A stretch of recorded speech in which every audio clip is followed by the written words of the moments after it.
Béréchit, chapitre 6. Or il arriva, quand les êtres humains commencèrent à se multiplier sur la face de la terre, et qu'ils eurent engendré des filles, que les fils d'Élohim, voyant que les filles des êtres humains étaient belles, ils en prirent pour femmes parmi toutes celles qu'ils choisirent. Et Yahweh dit, « Mon esprit ne contestera pas toujours avec l'être humain dans son égarement, car il n'est que chair et ses jours seront de 120 ans. » Les géants étaient sur la terre en ces temps-là, et aussi après que les fils d'Élohim furent venus vers les filles des êtres humains, et qu'elle leur eut donné des enfants.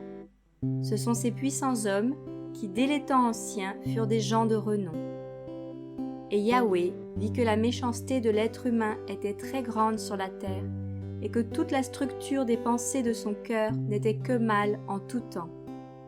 Yahweh se repentit d'avoir fait l'être humain sur la terre, et il fut affligé en son cœur. Et Yahweh dit, « J'exterminerai de la face de la terre l'être humain que j'ai créé, depuis l'être humain jusqu'au bétail, jusqu'aux reptiles, et même jusqu'aux oiseaux du ciel, car je me repens de les avoir faits. » Mais Noah trouva grâce aux yeux de Yahweh. Voici la postérité de Noah. Noah était un homme juste et intègre en son temps. Noah marchait avec Élohim. Et Noah engendra 3 fils, Shem, Cham et Yéphet. Et la terre était corrompue devant Élohim. La terre était remplie de violence. Élohim donc regarda la terre, et voici, elle était corrompue, car toute chair avait corrompu sa voie sur la terre. Et Élohim dit à Noah, « La fin de toute chair est venue devant moi, car ils ont rempli la terre de violence. Et voici, je les détruirai avec la terre. Fais-toi une arche de bois de gopher. Tu feras cette arche en cellules, et tu l'enduiras de poids à l'intérieur et à l'extérieur. Et tu la feras de cette manière.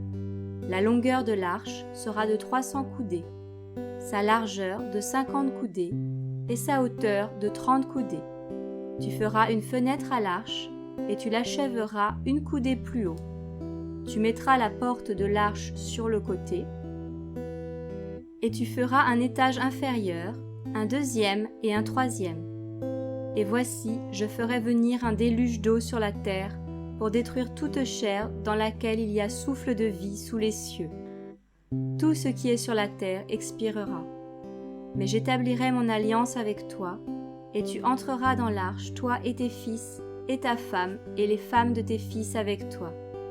Et de toute âme vivante, de tout ce qui est chair, tu en feras entrer 2 de chaque espèce dans l'arche pour les conserver en vie avec toi, un mâle et une femelle.